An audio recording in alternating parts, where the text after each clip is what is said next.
All right. Good evening, brothers. Thank you for joining us for our 2024 Housing Conference. My name is Dionysius Protopapadakis, Appalachian State 2017, and I serve as the Senior Director of Graduate Engagement for Phi Gamma Delta headquarters. If you've joined us in previous years, you'll notice that things look a little different this year for our housing conference. So on behalf of the International Fraternity and the Housing Advisory Committee, I want to welcome you all. I appreciate you joining us to hear and to learn about key trends across fraternities and across Phi Gamma Delta, and to learn from your fellow House Corporation members. As we get started tonight, I want to review some basic ground rules and cover the agenda. Just give me one moment. Let me catch up with myself on the slide presentation. To cover some ground rules, brothers, first and foremost, please mute yourself and stay muted until we get to the Q&A portion and the open mic town hall. We do want to go through the programming first to be cognizant of everyone's time. So please just keep your mic muted. I ask you to please be respectful of others' opinions and their input, particularly during the first part of the program tonight. I please ask you to save your questions for the designated time. If that requires you to write them down, brothers, feel free to chat me and send the questions to me. Feel free to send them to either John or Rob as well, and we'll be sure that your questions get answered. We also want your engagement to make this an interactive conference. So please, when the time comes, please unmute yourself. Feel free to ask questions. Be a part of the discussion. That's what it's all about, brothers, is to learn from one another. And lastly, please keep an open mind and strive to learn. Again, we understand you may have a lot of questions that come up throughout the program, so please write them down or send them to us in the chat. Now, brothers, for tonight's agenda, we'll cover a variety of topics. First, we'll hear an update from the Housing Advisory Committee on what's going on within the committee itself and within housing for Phi Gamma Delta. We'll then hear about Phi Gamma Delta today, including highlights on the progress and successes of the new model. This update will then lead into our keynote address, Fraternities and Higher Education Today, by Will Ford, COO of the North American Interfraternity Conference. Following the keynote, we'll hear about the legal side of housing from our own General Counsel, Jim Boyers, before we proceed into our open forum town hall. Now, brothers, without further ado, I'd like to introduce John Ziza, Ohio 1978, Director of Housing and Chairman of the Housing Advisory Committee.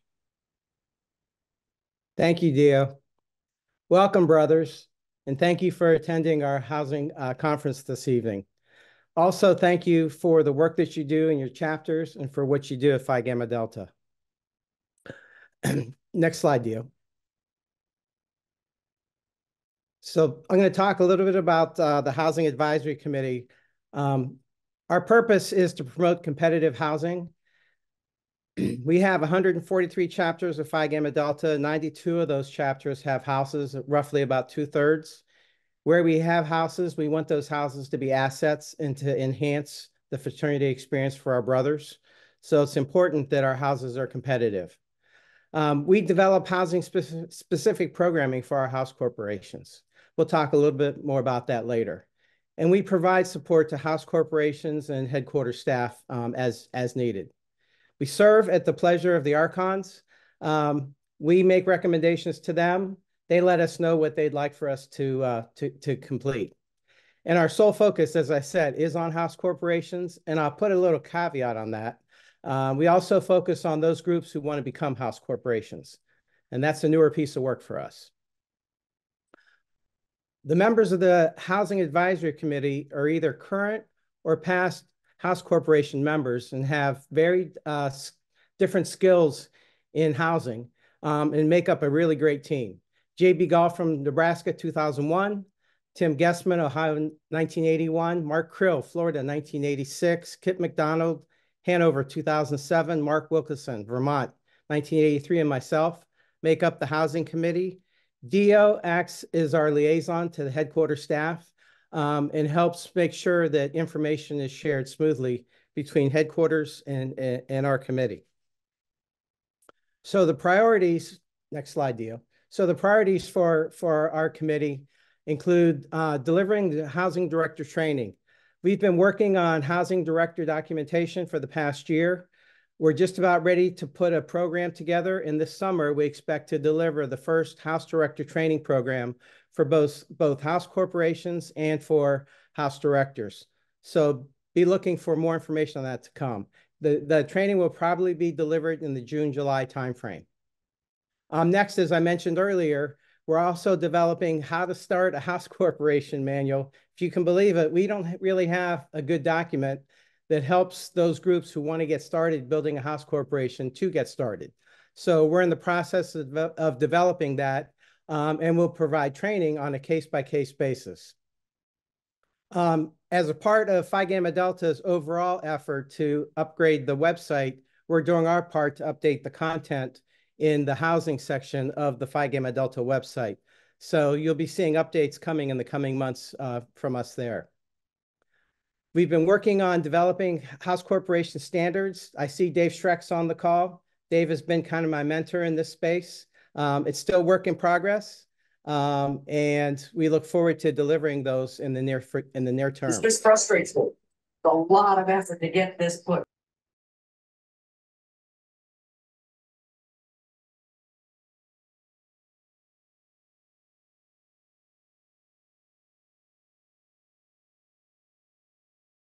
John, your silence can't Okay, can you hear me now?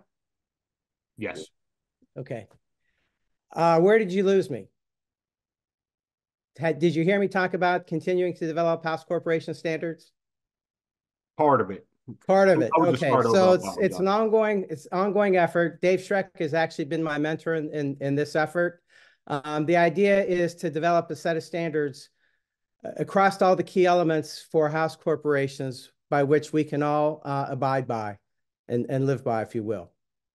We want to continue developing meaningful relationships with our house corporations. Over a year ago, we started assigning house corporations to different members of the Housing Advisory Committee. And some of you may have received phone calls. Some of you probably have yet to receive a phone call. The idea is to build personal relationships, understand from you what kinds of challenges you're having, what kind of successes you're having. We'd like to share both of those kinds of information with other house corporations so we can all grow and learn from our mutual experience. And of course, we're going to continue our programming and support, which you will see shortly is changing a bit this year. So with the new year, we're taking a new approach. The feedback that we've gotten from past events was that particularly the annual housing conference was they were too long, it was too much information. We noticed the brothers were dropping off. So we're taking a new approach this year. So think of this conference as being more of an executive briefing. We want this to be strategic. We want you to be thinking about your house corporations at a higher level. And by doing that, we think it'll help you to make better decisions about your short and long-term planning. So how we plan to accomplish that is to give you an understanding of what's happening currently at Phi Gamma Delta, and Rob's going to provide you with that. Will Foran's going to talk to you about the fraternity housing industry overall. So what other fraternities are doing, what trends are in the industry, what's happened in the past, and what he sees coming in the future. So that you can use that information again in your decision-making process. And finally, we'll have Jim Boyers talk to you all about his legal view regarding house corporation management. Now, he's not going to give legal advice, but he's going to talk to you about how to organize and how to use local lawyers, if you will, to help in the different aspects of managing your house corporation. So what can you expect this year? Well, some things are going to stay the same and some things are going to change. So we will continue to have the quarterly town hall meetings, this annual housing conference being the first one. The second quarter, we're going to feature Jen Henson. Jen is an expert in funding house corporation projects. She's been in the industry about 30 years, and she knows how to secure funding for any kind of capital or maintenance project, as well as helping house corporations develop business plans to present to banks and entities that lend money. Our third quarter town hall meeting will be led by one of our property management companies, and they'll be talking about how to plan and implement housing maintenance and capital projects. It's going to be more of a hands-on, this is how you get started with projects kind of approach. And then, of course, our fourth quarter is always open mic night. And that's when we open up the town hall for your questions and a time for you to talk about your successes and challenges that you may have and get input and feedback from other house corporations. And as I mentioned earlier, the other thing that we'll be doing this year for the first time is providing house director training. In addition to the new approach, and again, being sensitive to your timing, the time that you spend, again, we moved this event from the weekend to the weeknight. We're actually going to split vendors from our town halls, and we're going to spotlight our vendors, starting with our preferred partners, which are Upper Crust Food Service and Columns Fundraising. Included will be iBev, which is a startup beverage company that provides a beverage device that can not only distribute water and juice, but mineral drinks and all different types of beverages using either a credit card or a key fob. It's a really clever invention that could be useful for many chapters. Leak Defense is another vendor that we're bringing in to talk. Leak Defense is an alternative to Pipe Burst Pro, who we presented to you last year. Leak Defense uses a little different technology for managing water leaks in your house. And if you've ever talked to our friends at Holmes Murphy, our insurance company, they'll tell you that our #1 loss for the past 5 years has been water damage in our fraternity houses. Next is Reagan Ford Interior Design. This group is based in Dallas, Texas, and they partner with a lot of our architecture firms that you all deal with. They primarily have focused on sororities in the past, but they're going into the fraternity market. And they have some really neat ideas around designing the interiors of our chapter houses for better use of space. And finally, we plan to have Alpha Property Management provide their perspective on what they're seeing in the property management world for fraternities. So the Housing Advisory Committee is here to be your resource. You can reach us by emailing us at housing@phigamma.org. You can go to the Phi Gamma Delta website and click under graduates, and you can navigate to the different sites and elements that we have there. Also, this past year, we've joined the Fraternal Housing Association, FHA. We're one of 23 fraternities and sororities, as well as fraternal vendors who belong to this group. And we actually share information across fraternities and sororities. In fact, just today, there was a request that came from a group at Oklahoma. They're asking if anybody would be willing to share their housing rates for this coming year. And the Phi Delts quickly responded and shared their housing rates. And so this group is pretty open to sharing information. And they're really good about asking for vendor services at particular campuses.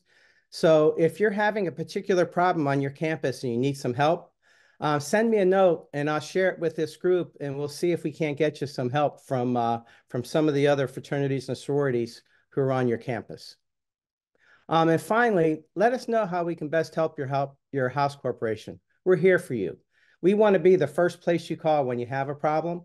And we want to be the first place you call when you have a success. We want to hear about your successes.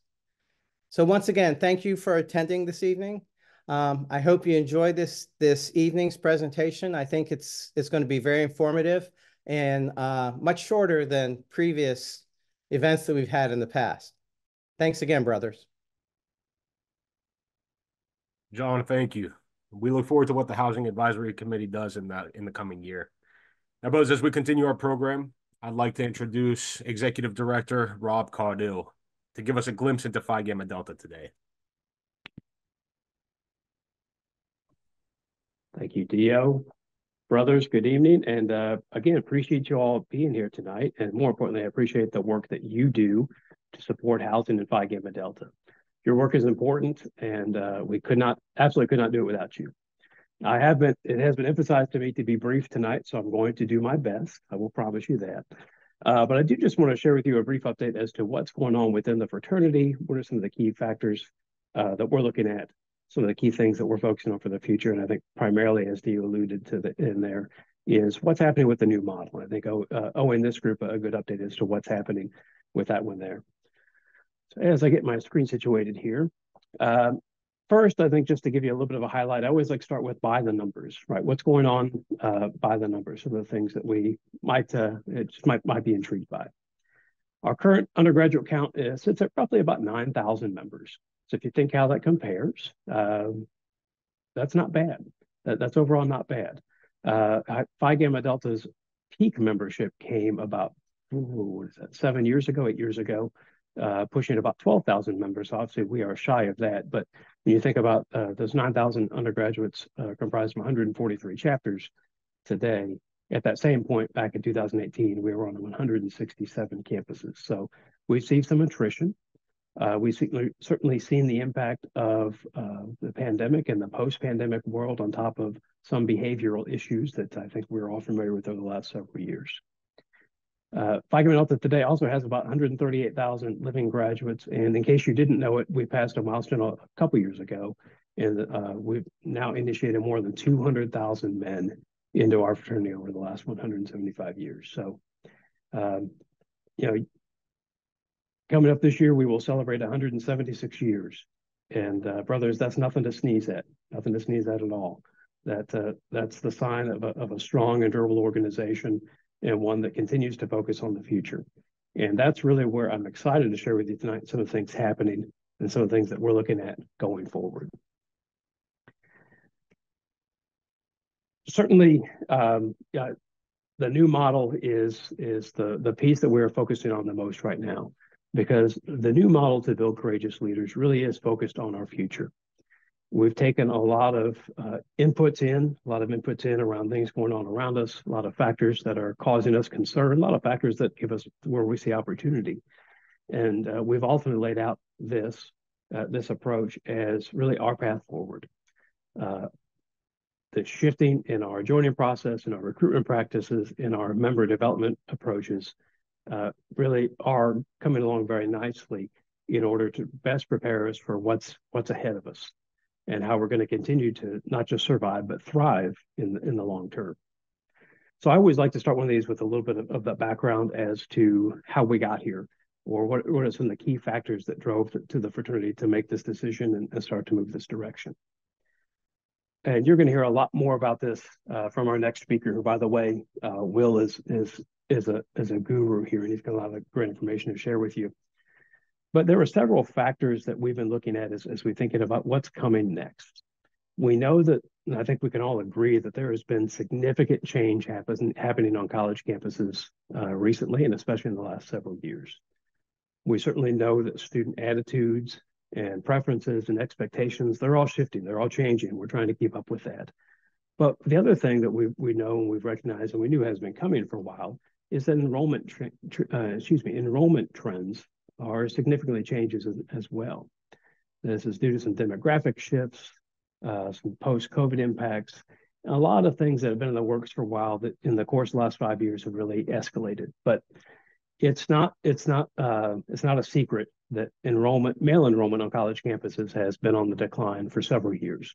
And again, like many things, it accelerated pretty significantly with the onset of the pandemic.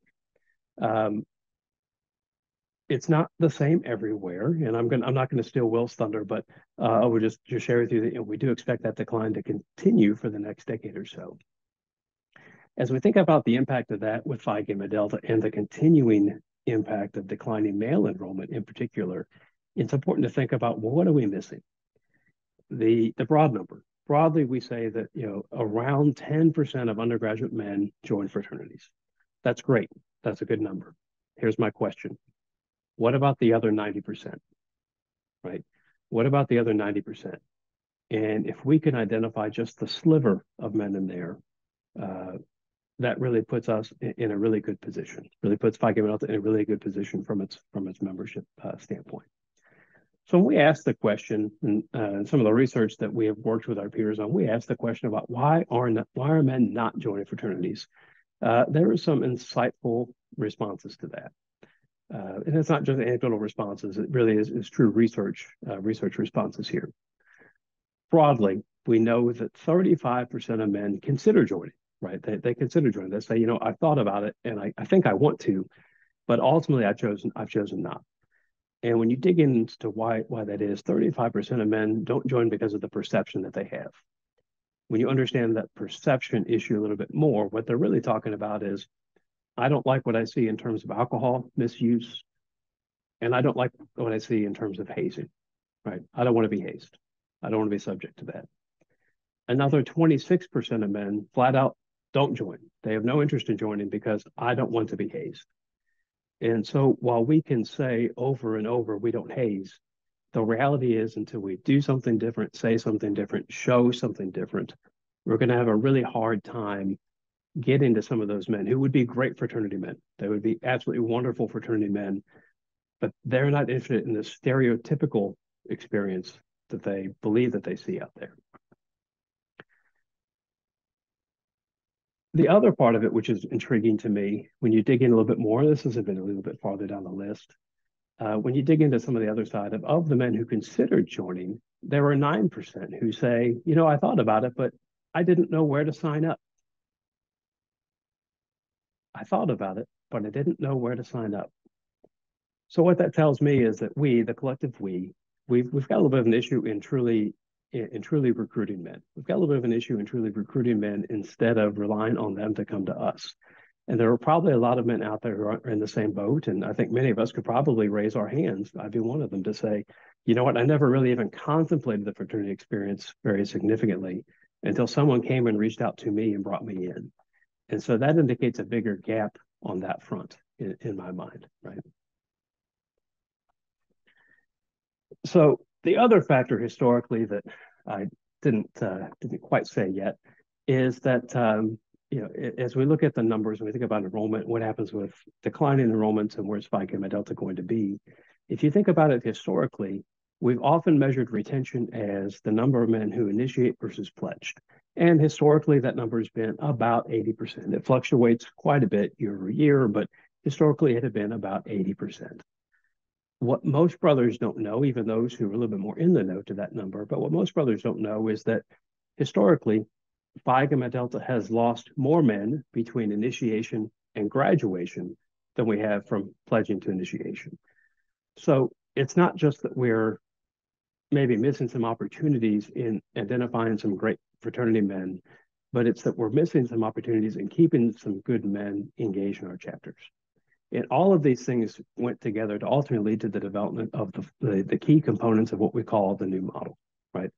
The key factors of those really the key components of those really have been in development for several years.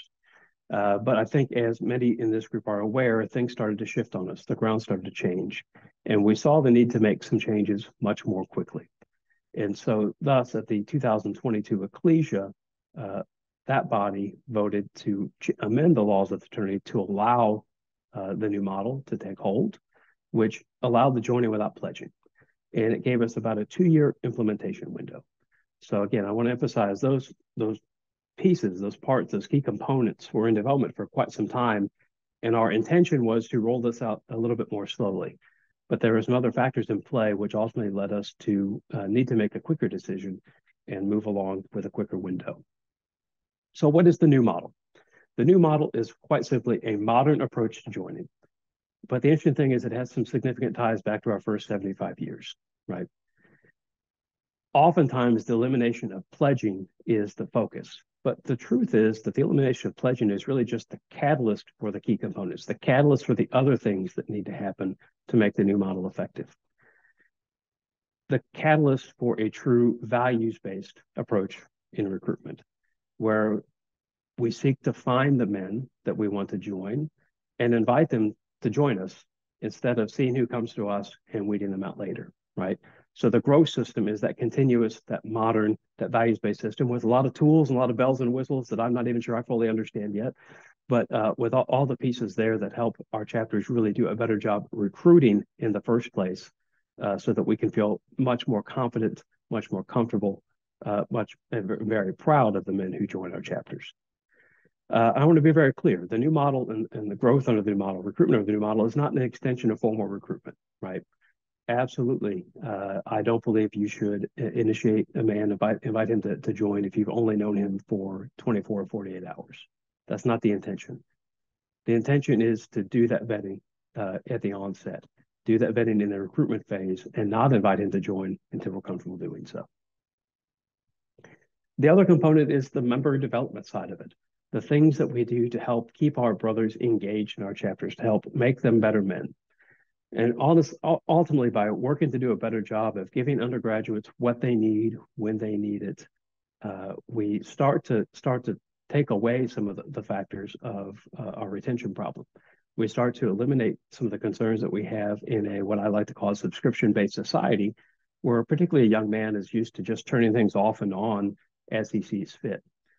So under the other side of the new model, what we call Built to Lead, our 4-year member development framework, we're really seeking to elongate the learning and ultimately the appreciation of Phi Gamma Delta throughout the undergraduate experience, as opposed to those first couple of weeks of membership. We're really working to build very critical life skills that unfortunately men don't seem to be learning in many other places. But ultimately, the vision or the goal of Built to Lead is to help a brother say, when he graduates, I'm a better man because of this. I'm a better man because of this experience I had and the things that I learned as a part of the fraternity, and ultimately, hopefully as a part of Built to Lead. So you'll also recall that through implementation, I mentioned this a minute ago, implementation was really tied to a 2-year window. And so just for some terminology, that we use the term early adopters to mean any chapter who began implementation of the new model before it was required. Any chapter who began implementation before July 1st, 2024. So let me share with you some updated information as to how we're doing on implementation. Through the end of the fall 2023 semester, 103 of our current chapters, or 72% of our chapters, had begun implementation as early adopters. If you would have asked me a year ago if we'd be at that point, or 18 months ago if we'd be at that point, I would have said, no way, you're crazy. But 73% of our chapters raised their hands, volunteered, began working with the staff and working with chapter coaches to develop their own implementation plan and begin their journey. An additional 25 chapters, again, much to my surprise, an additional 25 chapters have committed and are beginning as early adopters this spring, which means, brothers, that really by the end of our early implementation period, 90% of chapters will have really begun the new model before it's required. Or put another way, only 15 chapters will not have begun implementation. And they have the benefit of not just some of the benefits that were available to early adopters, such as some of the financial incentives and other benefits, but also to elongate and have a more of a runway to develop their own implementation plan going forward. So how are we doing? That's how many chapters have joined. That's how many chapters have begun that work. But how are we doing on it? That's the question, right? Our early adopter data shows some good trends, some really good trends that we continue to be more and more excited to see. First, new model chapters are initiating more men than their historical 4-year averages, right? That's not too much of a surprise. They are initiating more men than they historically have year over year over year. But at the same time, new model chapters are inviting fewer men to join than they historically pledged, which what that tells me is the light bulb is starting to come on. They're getting it. Our chapters are being more selective in recruitment, and they are feeling more confident about the men that they are inviting to join and ultimately initiating, right? And then it's not a surprise, and what goes along with all that is retention rates are higher for our new model chapters. So I can say all that, but let me show you the numbers. Now, these statistics are based on just the 2022 to 2023 academic year, because we wanted to have a good comparison of early adopters versus non-early adopters. And as we got to the point of fall 23 with 3/4 of fraternity in the early adopter phase, that comparison got a little bit more skewed. When you compare our early adopters to our non-early adopters, our early adopters were pledging, inviting 4% fewer men to join, but initiating 6% more. compared to our non-adopters who were actually pledging about 1% more, but initiating 8% less than they historically had. So our new model chapters were growing their chapters, and our non-new model chapters they were seeing worse results in terms of initiation down the line. That trend continued in fall 2023. So this is just looking at that snapshot of all early adopting chapters in this most recent academic term. That trend continued with our early adopters continuing to invite about 2% fewer men than they historically had pledged, but initiating 17% more than they historically had. And what's more is they're retaining them. And that retention measure doesn't really tell the best story. Here's the one that gets me really excited, brothers. We did a broad look at this, and this is encompassing the entire time that chapters have begun implementation of the new model. 97.5% of men who accepted an invitation to join, who were initiated under the new model, they were initiated, and they remain in their chapters today. So what that means, just to break that down a little bit, for a chapter that began implementation in fall 2023, that measures the men who joined in the fall 23 through the end of fall 23. For chapters who began implementation of fall 22, that measures they initiated fall 22 and they're still in their chapters at the end of fall 23. So obviously we're very curious about, interested in, excited about some of the longer term implications, information. But I think for what we're seeing today, we're seeing a lot of really good positive results. And it's not just by membership numbers. There are some measures we don't quite have prepared yet, but we're hearing some of the anecdotes. We're hearing some of the anecdotes about chapters being not just more comfortable with adoption of the new model, but that they really are finding and identifying men that they would not have otherwise.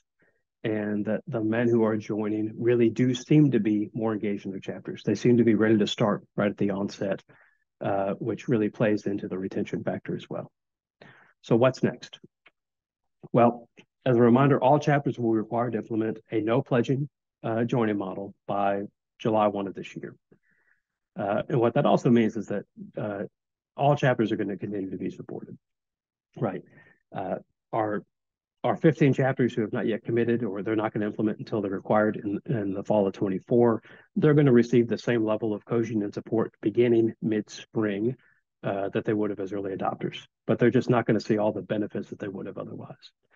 And that implementation support, that coaching support, that enhanced support that comes not just from the staff, but from many of our friends and some of our volunteers, that continues at least through the 2024-25 academic year.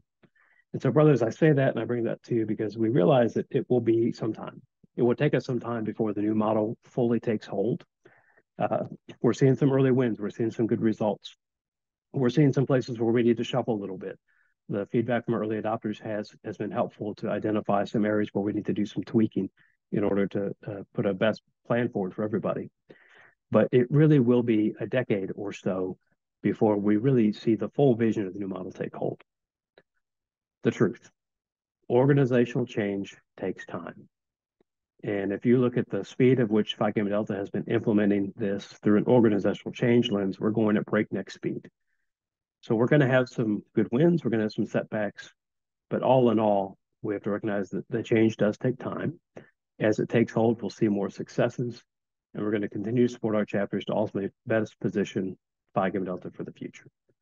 So brothers, that's the brief update. I think I already went over the time I was allotted, so I'm going to skip the rest of it. And I'm happy to speak with you either with some questions a little bit later on, or always feel free to reach out offline. Thank you, brothers. Enjoy the rest of the housing conference.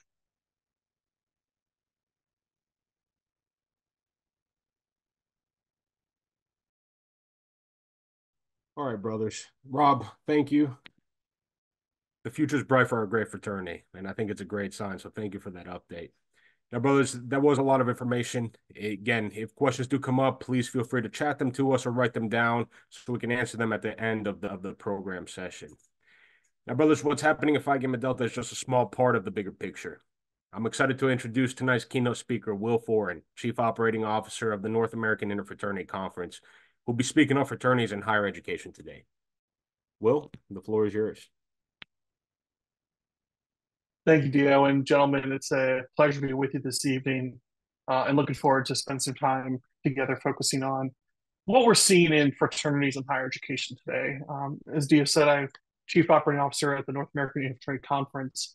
And what I'd like to do in the brief time we have together is talk a little bit about what's the current research that we're seeing, that the conference is doing, our member organizations are participating in. And a lot of that's research on the impact of the fraternity experience. And that's helping us tell a new and better story about fraternity, one that's data driven. Also spent some time, and Rob mentioned this, talking about enrollment and membership trends, and where we're going to go with that data collection in the near future. And then I will stick around for discussion or questions as the evening goes on. So that's the plan for about the next 20 minutes or so, and I will work to keep to that time. So over the past 5 years, the conference has sponsored, conducted over 20 studies on the impacts and outcomes of the fraternity experience.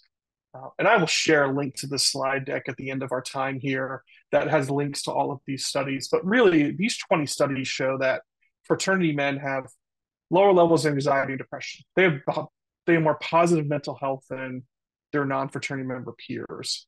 That our members embrace diverse viewpoints more frequently, that the experience they have often in the chapter facility, in their home, leads to engaging in conversations regarding diverse viewpoints, that learning experience, that living experience helps our members embrace new thoughts, new ideas, new viewpoints more frequently than non-members.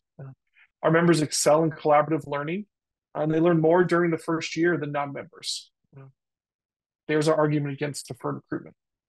They have not only greater confidence to do peer accountability, but they do better and more often willing to hold their peers accountable and to intervene in situations where intervention is required. Our members have more satisfying careers after college and more generously support their alma mater. Some of this, you look at it and you're like, yes, we know that.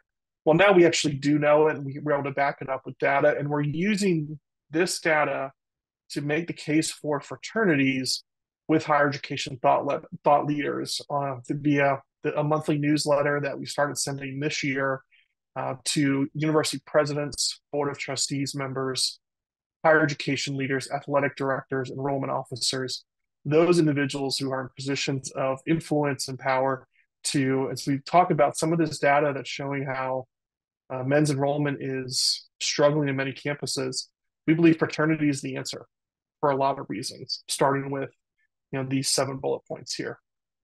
As we look at the totality of the research, we've distilled it into 3 key talking points that we've reinforced over the last 24 to 48 months. And those are that fraternity members experience strong mental health and wellness, fraternities create lifelong connections, and that they are an accelerator for success. We've chosen these 3 points because they speak to the power of the fraternity experience and the pain points of higher education experiencing and to the needs of college men today.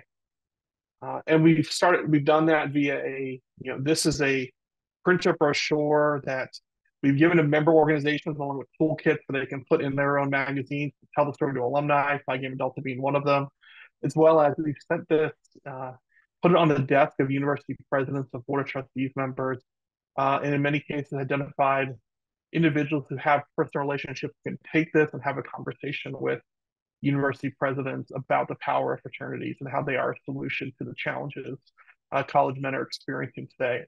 And we've started to see via this outreach, via the newsletter, that our messaging, our data is making it into the conversation that presidents are having. And we even have experiences where university presidents in public remarks are referencing our data, which is powerful in what we're trying to create. So we're going to continue the research work about the impacts and outcomes of the fraternity experience because it helps you. It helps our member organizations, it helps you, it helps parents and students make good choices about their fraternity experience. One of the recent studies that we just completed, and this is hot off the press, we've just finished this the past few months, is a study looking at the experiences of juniors and seniors, partly driven by questions of why do we feel that they're stepping out, or why does it appear that they're stepping out? Why do we have more sophomore presidents, less juniors and seniors living in facilities? So we did both quantitative and qualitative projects or studies with junior and senior members. And we learned some interesting things, and it reinforced what we were thinking in many ways. But shows that juniors and seniors are motivated to stay involved. They are satisfied with their chapter experience. Those that responded indicated they were. And they saw value in the chapter housing experience. Many of them lived in a chapter house. Um, However, a couple caveats. Those who lived outside the house, they saw the benefits of the facility, primarily to social. And the most commonly cited barriers to staying involved were competing time commitments, their financial cost expectations, and a lack of connectedness to other members. That time potentially hand in hand with their connection to housing. The other piece that we saw and heard through the qualitative part of the focus groups is that junior and senior members, in many ways, they're feeling as if the experience being provided today does not speak to the needs that they have. They are starting to look forward to their career, to graduate school, to the next step, and feel as if the chapter experience in their chapter is more targeted towards younger members. Again, not a surprise, kind of what we anticipated, but powerful to see their own words, looking for opportunities for career advisement, mentorship, professional development. Some words that stick out there. I think an opportunity for us, an opportunity through what's provided in the facility in terms of developmental experiences, something that we're going to continue to think about moving forward. So that's a study that we've just completed. Another study that we've been looking at is really trying to dig into, Rob talked about some of the enrollment trends with men, but really digging into understanding what's happening with enrollment and membership. And we started like looking at our own members and asking our member organizations to share with us two data points over the past 20 years, the number of chapters and your number of undergraduate members. We're looking at this from the perspective of if we were a pilot, the most important data points are altitude and airspeed. So understanding as an industry, what's our altitude, what's our airspeed, and how can we use that to project success and or challenges moving forward. What we've done, we've collected this about 35 organizations, not all organizations, but our largest member organizations are included, non-NIC member organizations are included. And each one of these lines that you see here, we've anonymized it, but each one of these lines represents an organization's data line for number of chapters, number of members, and then average chapter size. And as Rob mentioned, Phi Gamma Delta had their high point membership about 8 years ago. We see the same thing. Those green lines, the green cells, that is about 8 years ago collectively. So that is the trend line for the industry. Are seeing our high point number of chapters and number of members about 8 years ago, about 2016, 2017. As we dig into the data, this is the collective trend line that we're seeing both in the number of men, undergraduate men, and the number of chapters. The membership, the orange line is the number of men by year going from 2003 to 2022. The blue line is the number of chapters. And you see that both of these lines trend on a similar general direction up until about 2017, which is a point when men's enrollment plateaued and started dropping. Also a point where as an industry, we had a lot more chapter closures for health and safety reasons. And then again, they continued until about 2020 on the same trajectory. And then COVID happened and we see the chapter line continue to drop. And we actually, in 2022, when we did the last data that we collected for the last academic year, 2022, 2023, we have one less chapter in 2023 than we had collectively in 2003, which is very telling. However, membership was 40% higher. And membership has rebounded slightly since COVID, which is also telling and reinforces what we thought we were seeing. And what I think Phi Gamma Delta and other organizations have seen is that chapters that may have been struggling going into COVID either did not survive initially or did not survive a few years past COVID. How does that relate to enrollment? Because that's the other part of this of no one's really looking at men's enrollment. A lot of folks are talking about enrollment, but no one's really looking at men's enrollment. So when we did this heading into this academic year, the projection was that men's enrollment for their freshman class was going to be about 40, 60 men to women.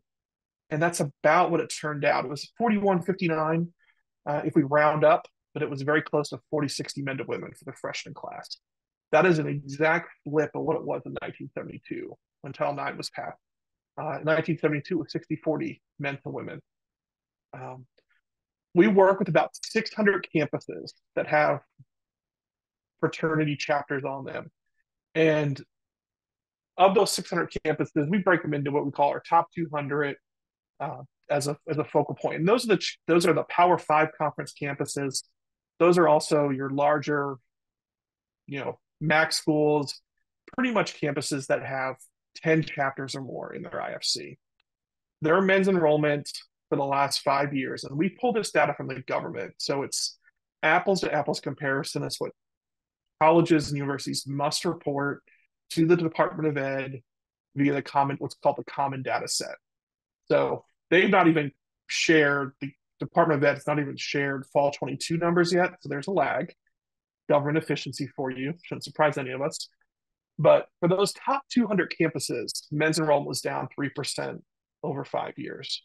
For the other 400 campuses with fraternities, so generally think your regional public institutions, small and mid-sized private institutions, those with 10 chapters or less in their fraternity community, men's enrollment was down 12%.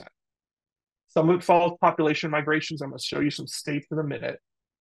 But the reality is we see this and we're reinforcing this. Like, we share this so you're aware of what's happening, but we know that young men, and you know this too, young men benefit from the fraternity experience regardless of where they go to school. Here is a breakdown of what we're seeing pre-COVID, 5-year, 10-year, and 15-year men's enrollment numbers by grouping. So if I look at the Power 5 conferences, they're flat, down slightly 1%, 5 years since 2016, 15-year numbers up. Everybody's up over the last 15 years.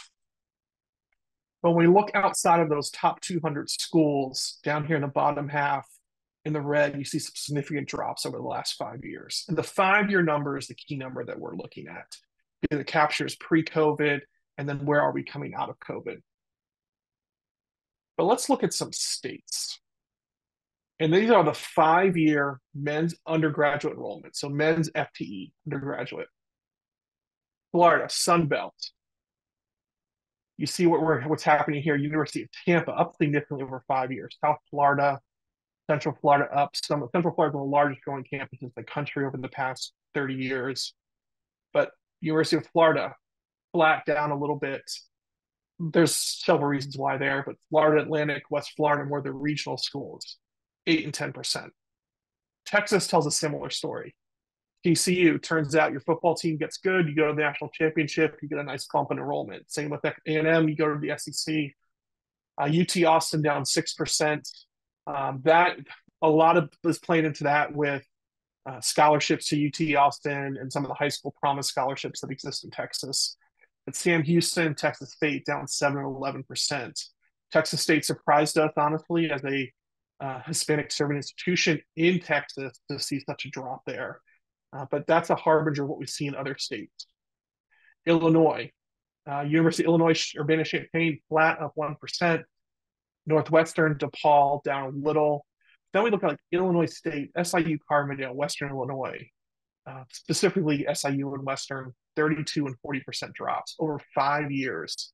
The number of men on those undergraduate men at that institution. And what we're seeing here, and we'll see in Illinois, you see in Indiana, is one of the things we're speculating is the flagship institutions are going to be okay because they're able to bring in students that 5-10 years ago may not have gotten in. It may have gone to SIU or Western Illinois or Ball State or Indiana State.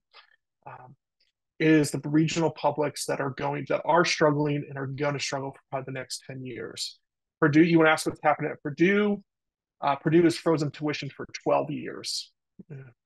And you see that's done to their enrollment. Butler, still off the high from going to the men's national championship 2 years in a row. Michigan, we project Michigan will go up after the success of their football team, but we see a similar pattern with Grand Valley, Western Michigan, Eastern Michigan, Central Michigan, similar to what you see in Illinois and Indiana, same in Ohio. Rob, I'm sorry to call out Akron like this, your alma mater, but that is what we're seeing in the state of Ohio. Now, this is not a surprise, but it's important so we understand what we're dealing with, what we're navigating in terms of men's enrollment. The 2020 drop in men's enrollment across the country was 7 times greater for men than women. That's significant. When we look at right now we have percentages up. When we look at the overall total, the real numbers of the drop in men's enrollment over the past 5 years, we're talking 250,000 men, less men going to four-year institutions. That's significant. It's showing up and affecting institutions differently, but this will be a lag. This will be with us for about the next 10 years as projections from the Department of Education. And they're basing that on birth rates going back to the start of the Great Recession in 2008. Those students are now, birth rates dropped then. Those students are now starting to graduate high school. The lower numbers of students working through the system. So going back to the research and how this helps us, our members, those who have the fraternity experience, they are 5 times more likely to be satisfied with their life after college, more positive mental health, more likely to engage with diverse viewpoints. They show more learning gains, and they have a greater sense of belonging than non-members. Things that all make sense to us that we can now back up with data. And what we're doing with that is we're using it to build the pipeline additionally of new members coming in. We're in the 3rd year of what we're calling the National High School Scholarship Program that targets high school seniors and their families. We're offering over $100,000 in scholarships. We've fundraised for this effort by Gamma Delta, a leading supporter of it. And what we were able to collect last year was 11,000 names. We gave out 100 scholarships, mostly to first-generation college students. But we also collected 11,000 names and where they were going to school, their contact info, the contact info of their parents. We're able to do 2 things there.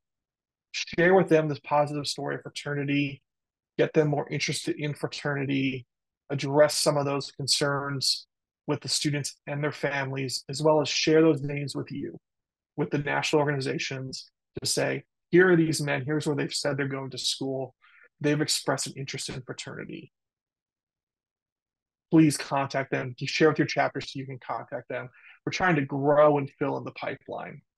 We've given toolkit to all of our member groups to share this. That is the QR code here. Feel free to grab that. And again, I'll share the slide deck when we're done here.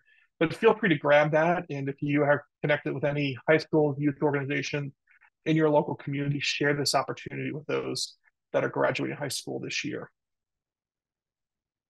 And then all the research, all the data that we've shared, these 2 QR codes as well. And again, I'll share this link so you have this.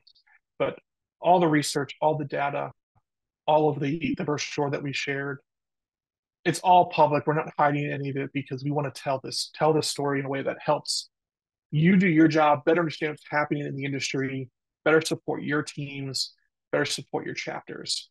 A couple other things that we're working on and that we're continuing to work on with our partners is we do a program it's a campus-based program called the Alumni Housing Summit. We do it with some of our key partners that talks in further depth about these trends, what we're seeing with college men, the experiences they're having, how fraternity is a solution, but also engaging our partners that work on facility management and alumni engagement and development. If that's a program that you're interested in, it's an in-person program. We do it on campus with our campus partners. Please contact me. I'm happy to connect with your institution to work if we can make that happen locally for you. We call it the Alumni Housing Summit. We do about half a dozen to 10 of them a year at a variety of institutions. I think that is my time. I will hang out for questions later if there are additional ones, but I appreciate the opportunity to engage with you all, to share a little bit what we're working on, and thank you for continuing to volunteer and support this experience. Could you go back to the QR codes real quick? Yes, absolutely. So I'll go back to start with. Yeah, the research brochure. That's perfect. Thank you. Yep. Got it. And then this QR code will download the slide deck for you, and I will put it in the chat right now as well, the link for the slide deck. Great. Well, thank you so much. Some of those figures are absolutely staggering. I think we can all agree, but we greatly appreciate your time with us tonight and the work that both you and the NIC do on behalf of Phi Gamma Delta and all the fraternities. So thank you. So I do want to be cognizant and mindful of our presenters. So brothers, I will open it up for questions specific to any of the topics or the information covered from our presenters first before we just open it up to general topics. So brothers, are there any questions that you all have for any of our speakers tonight? If so, feel free to turn your camera on, unmute yourself, and feel free to ask.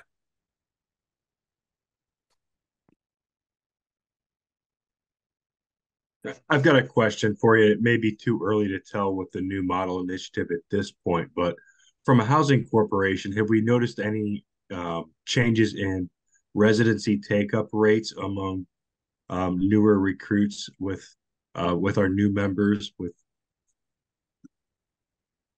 versus our traditional pledge-based recruiting structure? Bob, I'll be real honest, we haven't dug in quite that deep yet. So that's an interesting factor to think about. My promise to you is we'll think about how we best look at that and measure it. I would expect that, you know, with retention increase and ultimately initiation rates higher as well, that certainly can't hurt from a house corporation perspective. Right. I don't know what it looks like on a percentage basis. If there's been any noticeable change yet or not. Okay. There's a lot of potential advantage with the continued growth model for keeping them in the house too, if we're pulling away from some of those detractors in the upperclassmen years. So.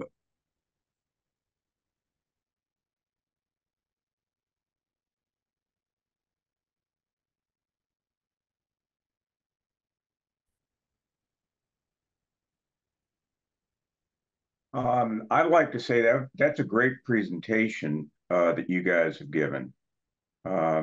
Enormously articulate, enormously directed, enormously too much stuff for one night. And it's too bad that we don't, you know, there's only 27% of the chapters represented here. And that may be lower. It's too bad that others haven't joined. And as I listen to things, I've been on my board at Miami of Ohio for 22 years. Our fraternity house was torched and burned down by some students, and we've rebuilt it. Our financing is still horrible. We are across the street from Beta Theta Pi. And at the same time that we started our campaign to raise money, they in 2 days raised $4 million. Oh.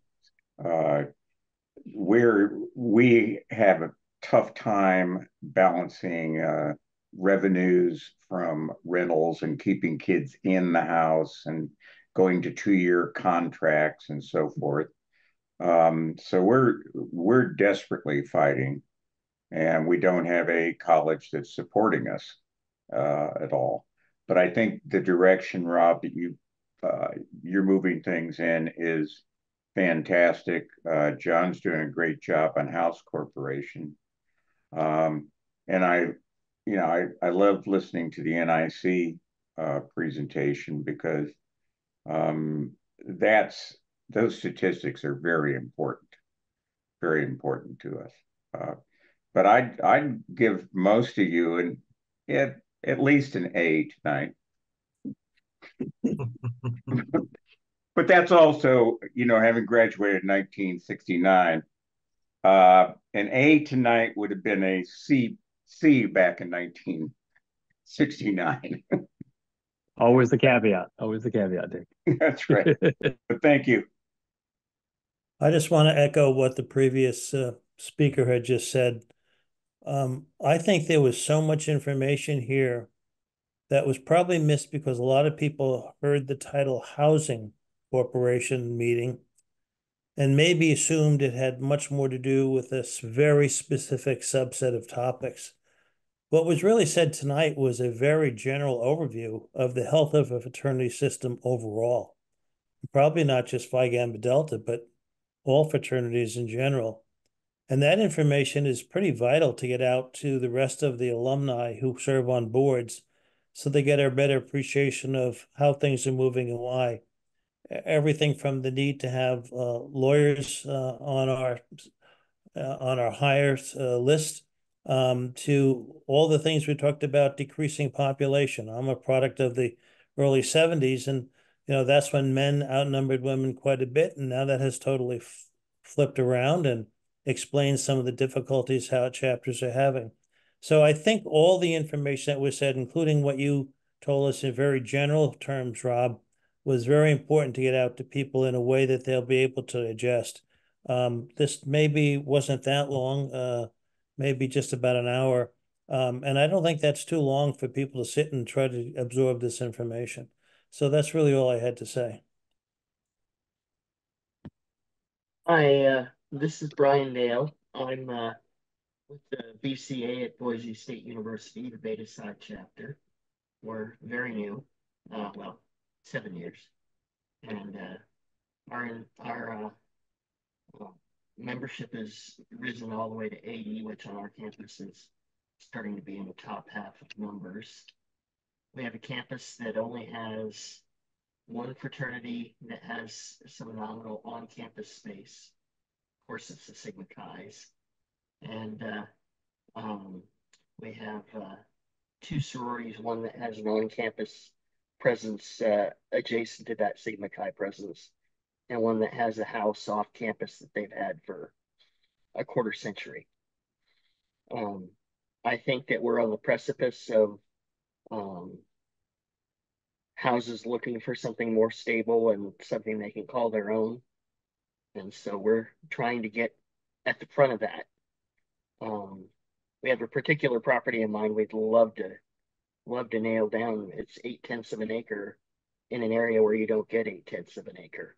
But that being said, we're very much at step one. So my interest coming out of tonight is obviously all of the materials that we can get from you that will help us drive that support for what we're doing.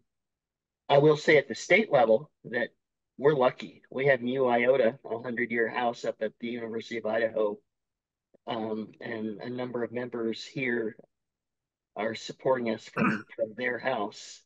And it's really helped us to drive kind of towards where we want to go in a more effective and organized manner. So, but it's been a pleasure to listen to everything that's been here because for us it's kind of new, but we know where we want to get to. So thank you everyone for your information, and we're going to stick with it and hopefully join those chapters that have a house sooner than later. Brian, I believe that Dio and I are trying to schedule a meeting with your group to help you out. Do I have that right, Dio? And if not, Brian, let's get something on the calendar. Okay. I thought that we had shared some emails about setting something up to meet with them. I'm all on board, and our sort of proto house corporation team will welcome that that connection, perhaps, and within the month, maybe we can sit down and have you all join us in one of our meetings via Zoom or in some other way. We would love that. We'd be happy to attend. Yeah, we're on a growth campus. Fraternities are growing here fast, and I'd rather not see the Miami Triad, who are all here, get ahead of us so easily. And we're in a part of the country where they have gotten ahead at a lot of other campuses. And I'd rather us stand up and be the strong men that we are and do this right. Sure thing, Brian. I'll shoot you an email. We can coordinate a time. Sounds great. Hi, I'm Bob Lurcott with the association that supports the Kappa Nu chapter at Cornell. Dave Ayers of our organization has been on the call as well. I want to second Henry's commentary about that some of the information here would really be valuable and I think of interest to a broader range of people. And perhaps it could be packaged maybe outside the housing structure per se. Our chapter was out of commission for when the new model no pledge system was started to be implemented. And while we've been very much involved in reestablishing the chapter and the recruitment involved there, I, for one, am not familiar with the elements of the no pledge new model recruitment system, and would like to know more about it. I guess I'm interested in what's available in that way, that we could get a better picture of it and be able to work with our chapter in that regard. So, Bob, I'm gonna make a note here to follow up. I think maybe one of the most beneficial elements would be for me to connect you and others you choose with your chapter's coach. I think that would be mutually beneficial. Both, I think that's one other perspective to give some information around the new model itself. The other for that person to help share with you how they feel the chapter is doing the implementation so far, and how the graduates can really help support that. The other thing I'm going to do, I'm going to drop this in the chat for everybody, but I will put a web address where you can go learn a little bit more of the basics there, and I'm always happy to follow it up with a conversation. Thanks, Rob. I don't even know who our coach is, so there's the start. I'll take care of that for you. I'll make the introduction tomorrow. Great.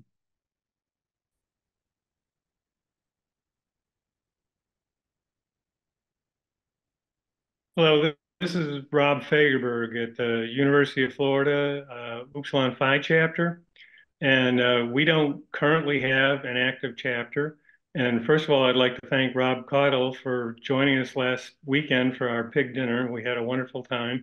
And I would like to point out that we have, even though we don't have an active chapter, we have 5 board members from our house corporation on the call tonight. And we're just very up and hoping to be able to get our chapter reestablished in the near future.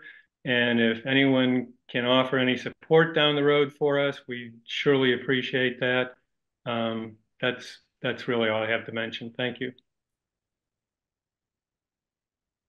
Rob, thanks for those comments. At Ohio, we closed our chapter in 2009 and brought it back in 2012. And I think you all are leasing your house right now, if I remember correctly. Yes, we're leasing it out. Right, and we did the same thing. In fact, we were able to pay off our mortgage by leasing it out, which was a huge silver lining we never anticipated. But if you ever want to have a conversation about what it's like going through that process and coming back on campus, because I'm assuming that's the next step. I was also deeply involved in bringing the chapter back, so I'm happy to talk with you or your group about our experience at Ohio relative to both the House Corporation and bringing the chapter back on campus.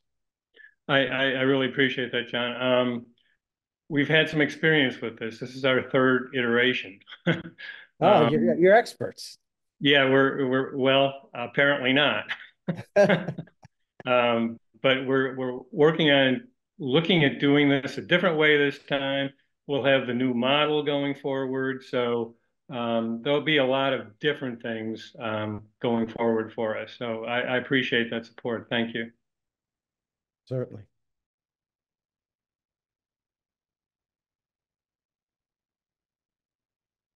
If I could ask a couple questions, how did you all like the shorter version of the meeting and the tone and the information shared?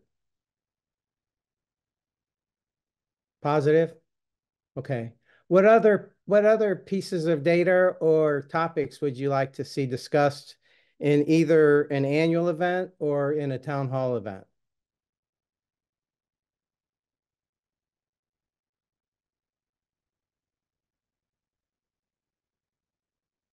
I personally think that we got so much information tonight that I'd rather focus on that and, going back and looking over the material and taking out what I want. You've given us an awful lot. So I would say if you just play off of what you did tonight, you're fine. We're fine. Okay.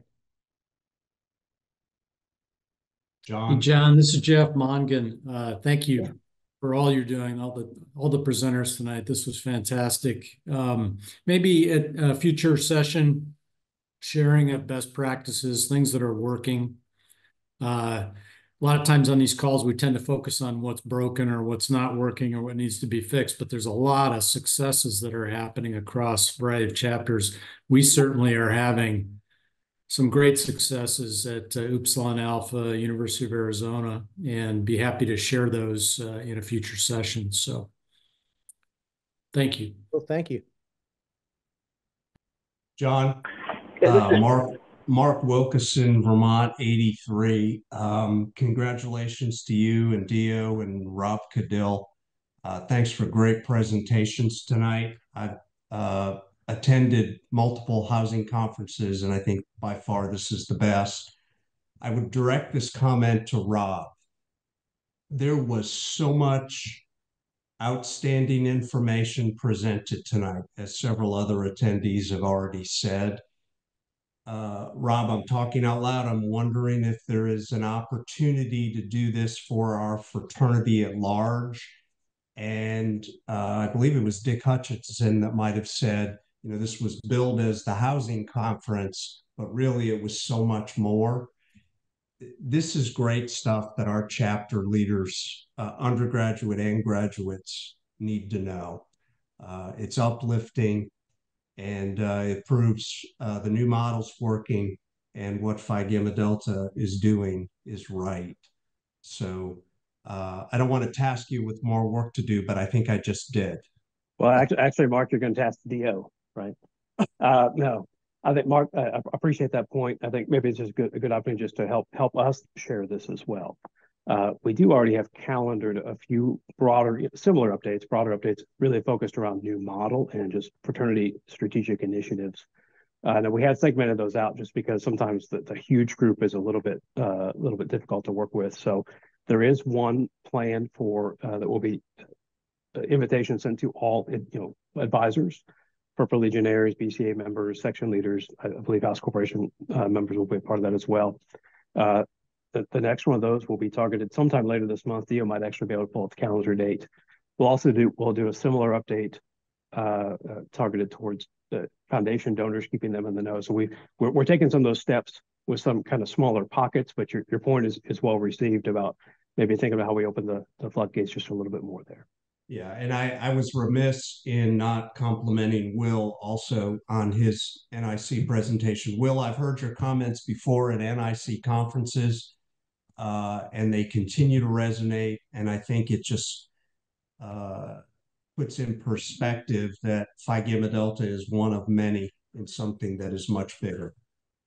So Rob, if you task Dio, I'm happy to talk with you too. I just think more of our members need to hear this stuff.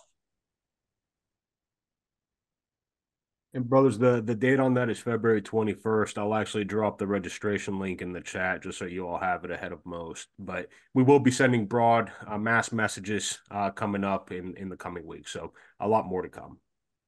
But thank you for that, Mark.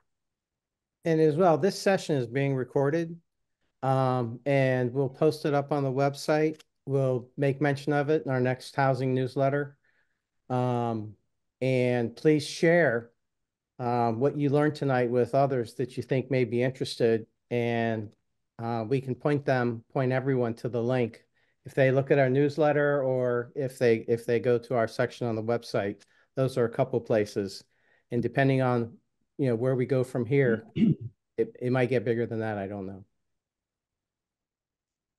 We also have the ability to cut and paste certain presentations if we choose to, if we want to reach a broader audience outside of housing. So there's some flexibility to do some of those things.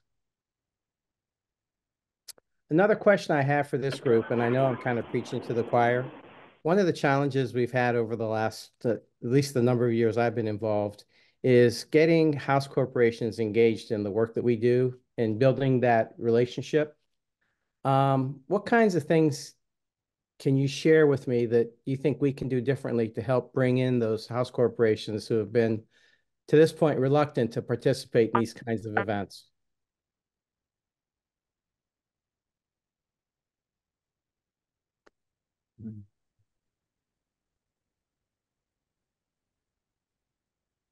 John, Bill Oliver, Gamma Phi, Penn State. I think, at least at our house, a major problem is keeping the older brothers living in the house. It just seems that maybe we've been lucky at Penn State that we haven't had until the last 5 years the influx of major apartment buildings being built. But they are now, they have been built, and they continue to be built in our small town of State College, Pennsylvania.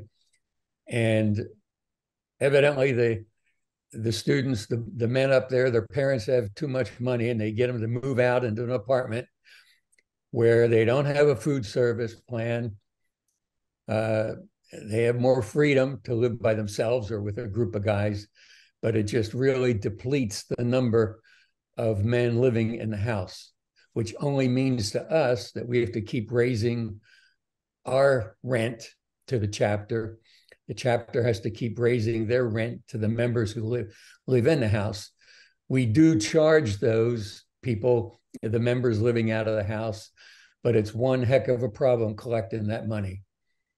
It's just a major thing that we're really interested in hearing. I know Dick Hutchinson and I have had some off and on emails, and I've seen some incentives that they've used at his university of extending the leases, trying to have it free for certain cabinet members, reduced rent for the seniors, juniors and seniors who may remain to live in the house.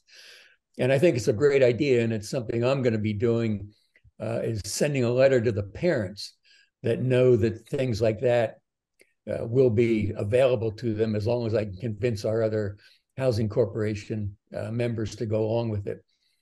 The other thing that concerns me at Penn State is we have not had a Purple Legionnaire for probably 8 years now.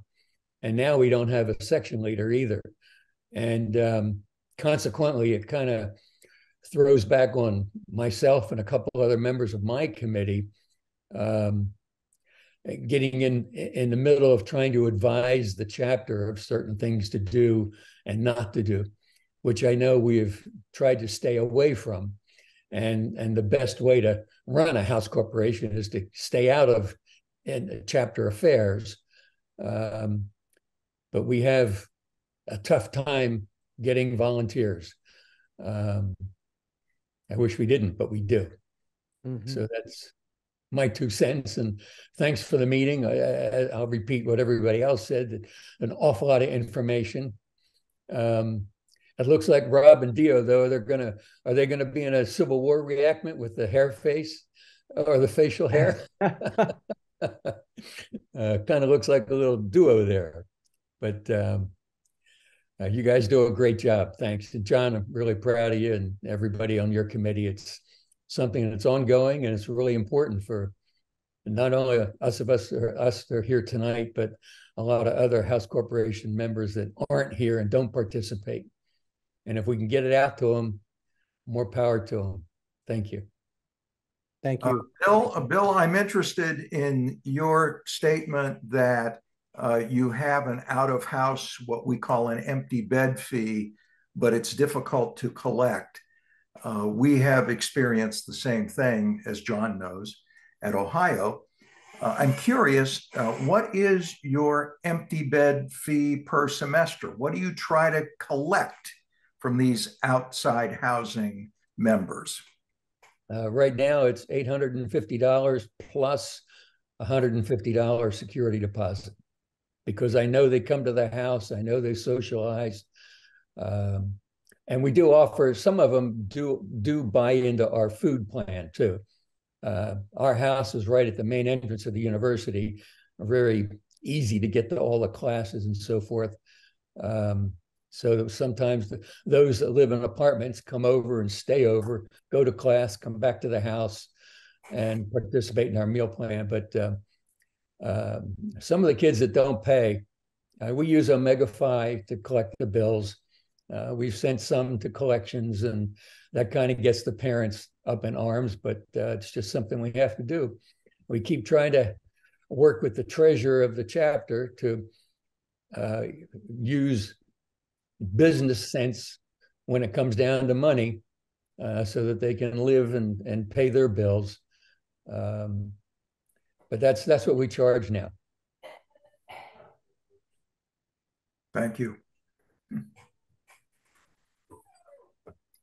Yeah, I've seen at the national level, I can't speak to any particular Phi Gamma Delta chapters, but at the national level, some of the national housing house corporations require members to sign a contract to live 2 years in the house, and also to be a participant in the meal plan for 4 years when they sign on as a new member. That's an agreement they have the new initiates sign and their parents sign. And that's one avenue that some of the national organizations are taking to try to manage that. But it's a common problem across fraternities and sororities. We have some commitments in our contracts. Well, not the rental contract to the chapter, but the chapter's leases to the members, requiring them to do certain things. And one of them is to live in for 4 semesters, but they just don't stick with it. They don't make it. There's no penalty if somebody moves out of the house. They don't enforce it. Hey, Bill, this is Yep. John O'Neill from Akron. We went through something similar several years ago, and we went to the chapter meeting, shared what the House Corps' budget was, what the break-even point was, and finally, after doing this for, I don't know, 30 years, I just got to the point and said, look, we need either 16 or 18 guys in our 28-man chapter to break even, depending on if we're on doubles or single occupancy. Here's the dollars.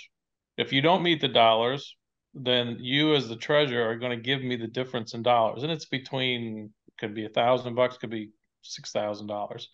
First time they did it, it was like, oh my God, what are we going to do? I was like, well, one thing I would recommend you do is learn how to go out and recruit men better than we're doing. And so we've done it this is the 3rd semester. And what they do, they don't go build individual men. They take it out of their original budget, and then they rebudget social recruitment. They rebudget their whole thing after they find out what the break-even point is if they have to pay the House Corps. So we're not going after individual members. We're saying everybody's responsible for recruitment, so you guys all pay. I don't care if you live in the house or not. Because I told our PL, who's been there for 15 years, I'm tired of chasing him, because that's what we do, and I'm tired of doing fundraisers and everything else. So to us, it's worked out great. I mean, I have 0 receivables because the guys all pay up front, and they know the break even. And this semester we're in, I think it's like $2,800 or $3,200. Treasurer's already cut a check. We're even. We're good. Now they have to go after guys. They're doing fundraising to basically go back and supplement the budgets they had to cut. Put the onus back on the guys to go out and do it. And it's worked for us. And one other point, John, you had asked a question. How would you draw other house corps in that are not participating? I'm not a huge fan of sitting listening to preferred vendors, and we don't do a lot of that stuff. So to me, it's about specialized topics. For example, we had to go through our first emotional support animal situation last year. That was a fun ordeal. Or you could have guys now saying, we want showers to be reconstructed to be private showers, which, again, I'm an old guy. I didn't seem to care 30, 40 years ago about having 3 or 4 man showers, but these young kids now, they want private. So I would say if you could make a meeting of the several that you hold, that we're going to discuss these 5 topics and that only with some feedback, because I've got great feedback from I think, Bill, you gave me feedback on an issue we had a year and a half ago on a situation where we had to remove a brother that had some mental disabilities. But I get most of my benefit from this group by asking questions and situations and listening to all you guys give me feedback and say, this is what I think you should do, or we had this type of experience, or go look at this, or go get this, these type of things. So that was, I guess, one way I wanted to answer your question, John, was how do you draw more in?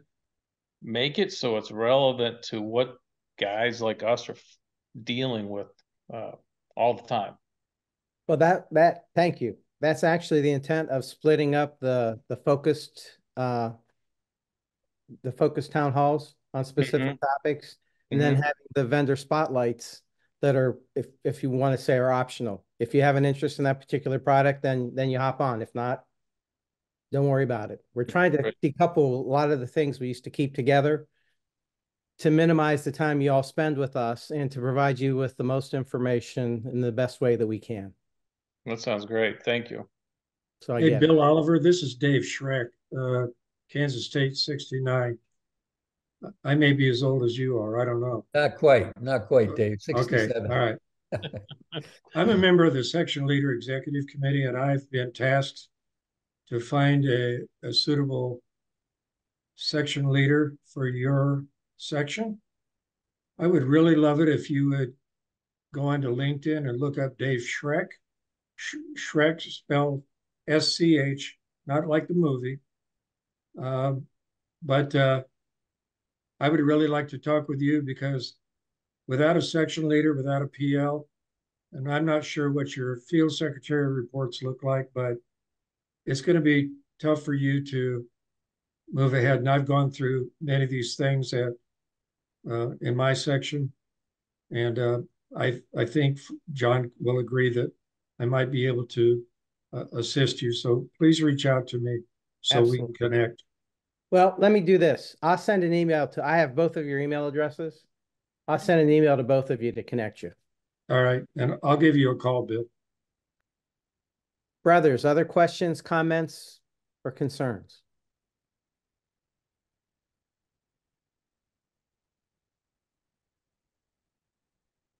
Anybody have a success story they want to share?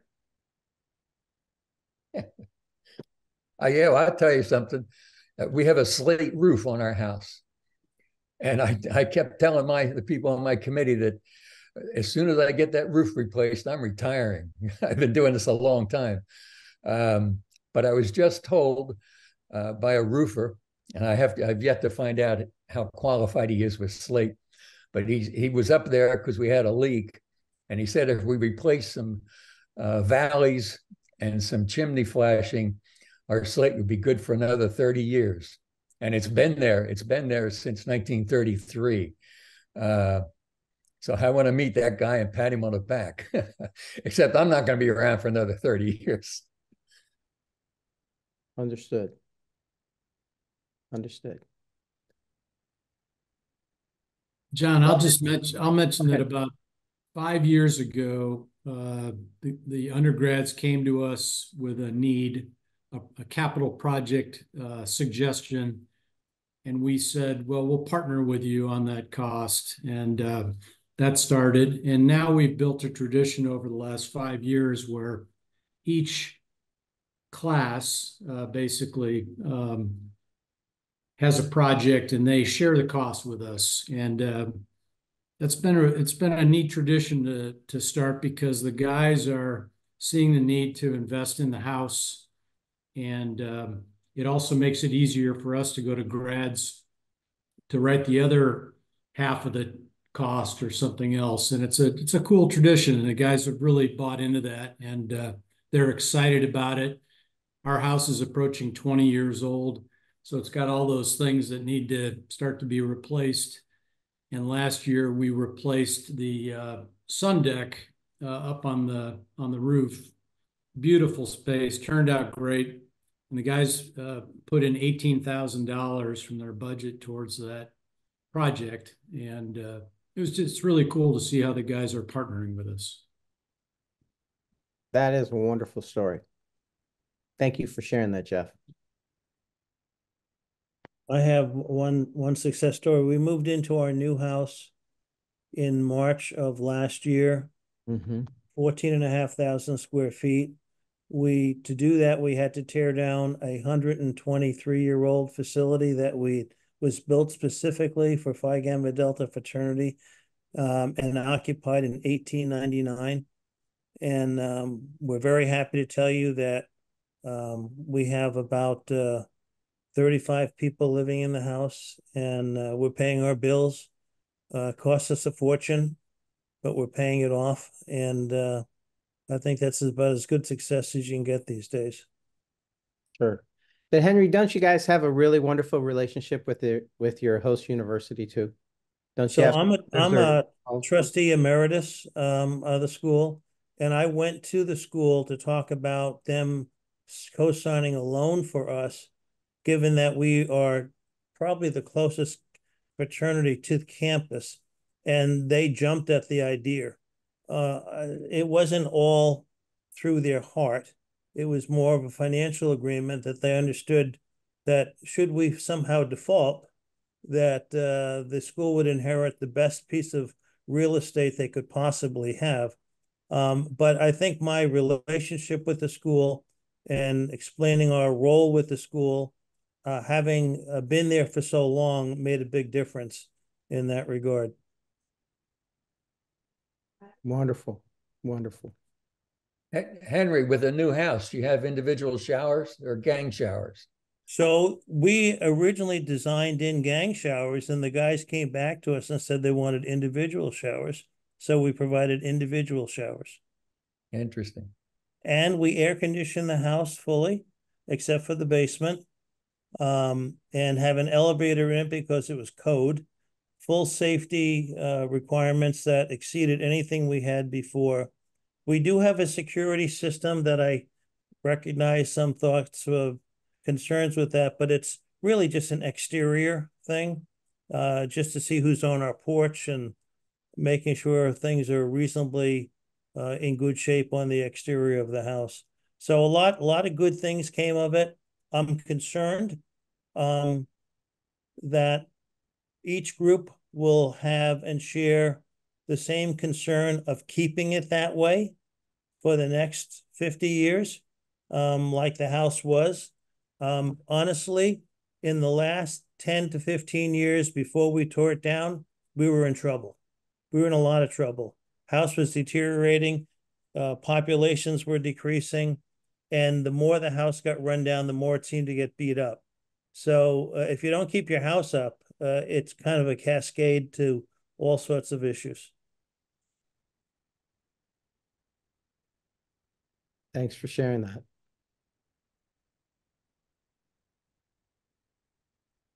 Brothers, I want to thank you all for sharing your thoughts, for the questions that you've asked, and our presenters tonight. I want to thank you all for your time as well. Brothers, but most importantly, I want to thank you all for your service. Provide that competitive housing to our members and find all you do. Thank you for the time that you put in day to day, week to week, and month to month. The reality for all our members. Rose, as John stated in the beginning, there's a lot more to come from the Housing Advisory Committee. So please be on the lookout for House Corporation newsletters and other things about upcoming. But again, brothers, I want to thank you all for taking some time out of your evening to spend with us during this housing conference. We will be following up with the recording as any of come up. Please feel free to either email me or email us at housing@phigam.org. So again, brothers, I want to thank you all for your participation. Good job all around, guys. Thank you, brothers. Thanks again, brothers. Have a good evening. Good night. Good night.